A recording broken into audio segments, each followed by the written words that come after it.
অনেক বেশি পড়ে নয়, নিয়ম করে প্রতিদিন পড়া ও নিজেকে মূল্যায়নের মাধ্যমে এবার এসএসসিতে 1277 নাম্বার পেয়ে চট্টগ্রাম বোর্ডে প্রথম হয়েছেন খাস্তগীর সরকারি বালিকা উচ্চ বিদ্যালয়ের প্রজ্ঞা চৌধুরী। এমন না যে আমি একদম 12টা পর্যন্ত পড়ছিলাম, আমি ক্লাস 9 অবধি 11টা পর্যন্তই বা 10টা পর্যন্তই পড়ছিলাম। বেশিক্ষণ পড়ি নাই, বাট হ্যাঁ যতক্ষণ পড়ছিলাম ওটা এফেক্টিভলি পড়ছিলাম আর ভালোভাবে পড়েছিলাম। আমি সারা দিন রাত যে লেখাপড়া করছি সেটা না, জাস্ট যে সময়টাতে লেখাপড়া করছিলাম ওই সময়টাতে ভালো করে পড়েছিলাম আর অনেক এক্সাম দিয়েছিলাম। এত কোচিংয়ে পড়ি নাই, কোচিং সেন্টারগুলোতে এক্সাম দিতাম।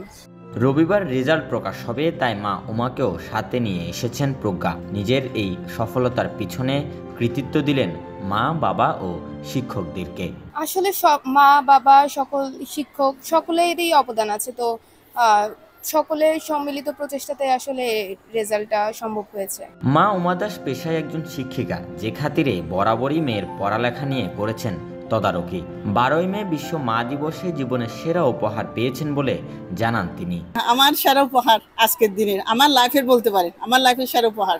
একজন ভালো শিক্ষার্থীর সব ধরনের বৈশিষ্ট্য প্রজ্ঞার মধ্যে ছিল বলেন খাস্তগীরের সিনিয়র শিক্ষক মোহাম্মদ শফিকুর রহমান চৌধুরী। মানে অ্যাটেন্ডেন্সের দিক থেকে সেরা 100%, এবং সেটার জন্য সে পুরস্কৃত হয়। আবার কো কারিকুলাম অ্যাক্টিভিটিসে বলেন, ওখানেও আছে। হ্যাঁ, তারপরে মনে করেন নিয়মিত স্কুলে আসা, টিচারদের সাথে তার ইন্টারেকশন আছে, সব মিলে একজন ভালো স্টুডেন্টের যে বৈশিষ্ট্য এটা প্রজ্ঞার ভিতরে আছে। নিজের ভবিষ্যৎ লক্ষ্য সম্পর্কে প্রজ্ঞা বলেন, সামনের দিনে সিদ্ধান্ত নেবেন পরিস্থিতি অনুযায়ী। Robin Dasgupta, news now 24, Chittagong.